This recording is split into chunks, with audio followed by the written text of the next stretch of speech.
पढ़ाई कैसे करनी है, इस पर हमारे गाइड में आपका स्वागत है।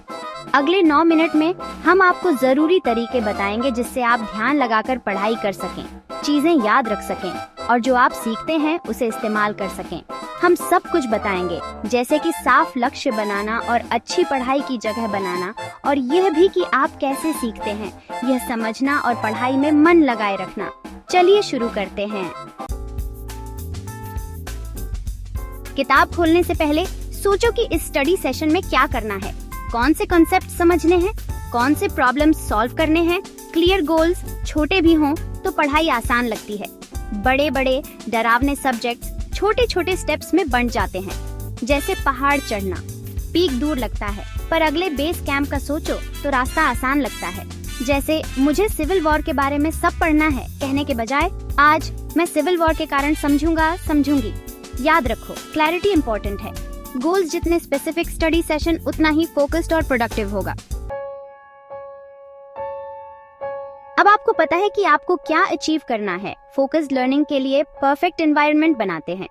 आपका स्टडी स्पेस आपके दिमाग का टेम्पल होना चाहिए, डिस्ट्रैक्शन से दूर। अपने घर में एक शांत जगह या लाइब्रेरी में एक कोजी कॉर्नर ढूंढो। अच्छी लाइटिंग जरूरी है, नेचुरल लाइट या एक अच्छी जगह पर रखा लैंप। एक कंफर्टेबल चेयर बहुत जरूरी है। अपने स्टडी स्पेस को ऑर्गेनाइज्ड रखो। एक क्लटर्ड डेस्क क्लटर्ड माइंड बना सकता है। सिर्फ जरूरी चीजें ही पास रखो। सोचो कि क्या चीज आपको फोकस करने में मदद करती है। कुछ लोग साइलेंस में अच्छा काम करते हैं, कुछ एम्बिएंट नॉइज में। इंस्ट्रूमेंटल म्यूजिक या व्हाइट नॉइज के साथ एक्सपेरिमेंट करो। बस टेक्स्ट बुक पढ़ने से कुछ नहीं होगा। चीजों को अच्छे से समझने और याद रखने के लिए आपको एक्टिवली एंगेज करना होगा। अपने दिमाग को एक मसल की तरह समझो। जितना ज्यादा वर्कआउट करोगे उतना ही स्ट्रांग होगा। एक्टिव रिकॉल एक पावरफुल टेक्निक है जहां आप अपने दिमाग को इंफॉर्मेशन याद करने के लिए फोर्स करते हैं। एक सेक्शन पढ़ाने के बाद उसे कवर करो और की पॉइंट्स याद करने की कोशिश करो। एक्टिवली इंफॉर्मेशन रिट्रीव करने से ये आपके लॉन्ग टर्म मेमोरी में फिक्स हो जाता है। स्पेस्ड रेपिटेशन भी एक इफेक्टिव टेक्निक है। इसमें इंक्रीजिंग इंटरवल्स पर मटेरियल को रिविजिट करना होता है। ये फॉरगेटिंग कर्व से लड़ने में मदद करता है और इंफॉर्मेशन आपके दिमाग में फ्रेश रहती है। सिर्फ पढ़ो मत, नोट्स भी बनाओ। की पॉइंट्स को अपने शब्दों में समराइज करो। फ्लैश कार्ड्स बनाओ या डायग्राम्स बनाओ। Cornell note taking method, mind maps और बुलेट पॉइंट्स इंफॉर्मेशन को विजुअली ऑर्गेनाइज करने के अच्छे तरीके हैं। पढ़ाई में ऑर्गेनाइज्ड रहना बहुत जरूरी है। प्लानर आपका सबसे अच्छा दोस्त है। इसे इस्तेमाल करो हर सब्जेक्ट के लिए पढ़ाई का टाइम फिक्स करने के लिए और डेडलाइंस याद रखने के लिए। बड़े असाइनमेंट्स को छोटे छोटे टास्क्स में तोड़ दो। अपने टास्क्स को प्रायोरिटाइज करो।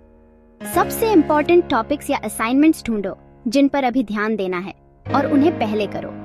इस तरह आप अपना टाइम और एनर्जी सबसे जरूरी चीजों पर लगा पाओगे। अपने स्टडी सेशंस को छोटे छोटे पार्ट्स में तोड़ने से मत डरो।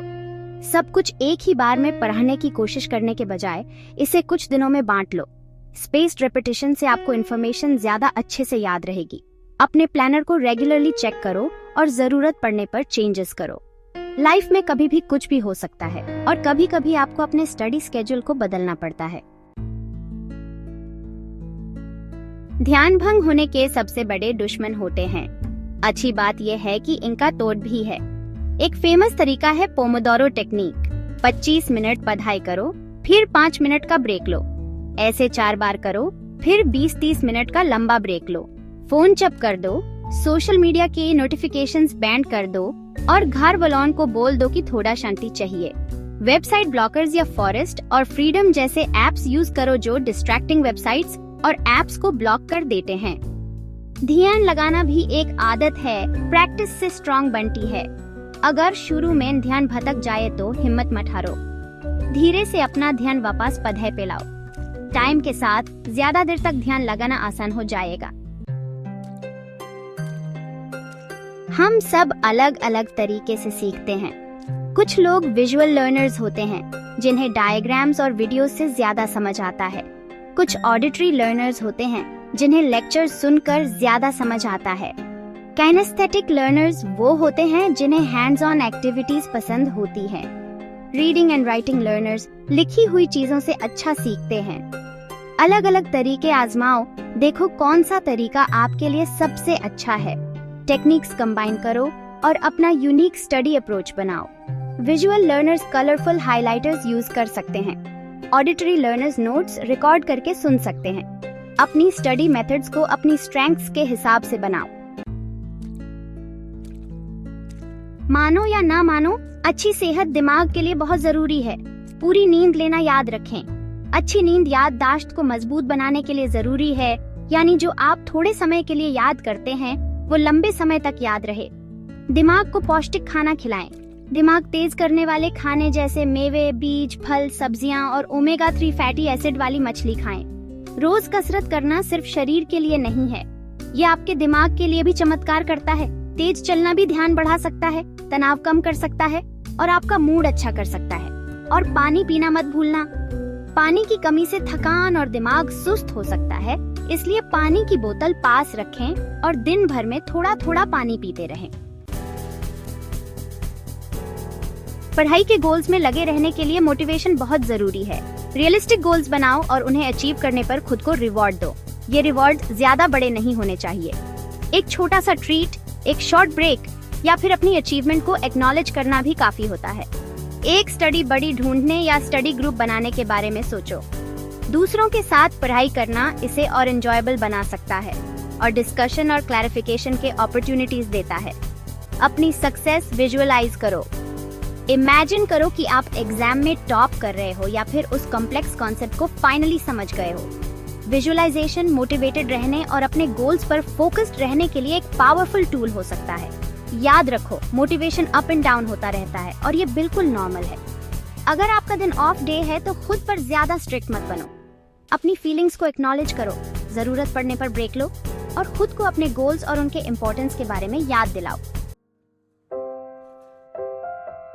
बार बार रिवाइज करना दिमाग में सेव बटन दबाने जैसा है।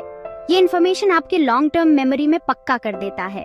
और यार, मैंने तो पढ़ा था पर अब याद नहीं आ रहा वाले फ्रस्ट्रेटिंग मोमेंट्स नहीं आते। रिवीजन के लिए टाइम फिक्स करो, चाहे वो रोज बस 15-20 मिनट ही क्यों ना हो। अपने नोट्स, फ्लैश कार्ड्स या प्रैक्टिस प्रॉब्लम्स देखो। बस ऐसे ही PIH मत लो। याद करने की कोशिश करो और खुद को टेस्ट करो। थोड़ा थोड़ा करके पढ़ना एक साथ रट्टा मारने से ज्यादा असरदार होता है। टाइम के साथ चीजें रिवाइज करते रहने से आपके दिमाग में वो बातें अच्छे से बैठ जाती हैं और लॉन्ग रन में याद रखना आसान हो जाता है। रिवीजन का एक इम्पोर्टेंट पार्ट होता है सोचना। सोचो कि आपने क्या सीखा, ये दूसरे कॉन्सेप्ट से कैसे जुड़ता है और कहाँ आपको अभी भी समस्या हो रही है। याद रखो, आपको अकेले इसमें से गुजरने की जरूरत नहीं है। अगर आप कहीं फंस गए हैं तो मदद मांगने में कोई बुराई नहीं है।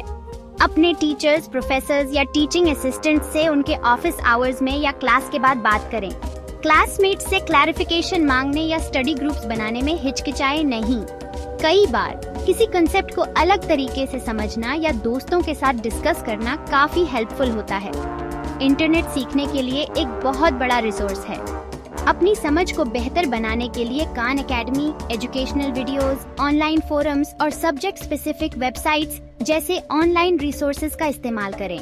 याद रखें, मदद मांगना कमजोरी नहीं बल्कि ताकत की निशानी है। यह दिखाता है कि आप अपनी पढ़ाई को लेकर प्रोएक्टिव हैं और मटेरियल को समझने के लिए कमिटेड हैं। याद रखो, पढ़ाई में कंसिस्टेंसी बहुत जरूरी है। अलग अलग तरीके ट्राई करो, देखो कौन सा आपके लिए बेस्ट है और अपने आप पर पेशेंस रखो। सीखना एक सफर है, रेस नहीं। अपनी प्रोग्रेस सेलिब्रेट करो, चैलेंजेस को एक्सेप्ट करो और सीखते रहो। Happy studying.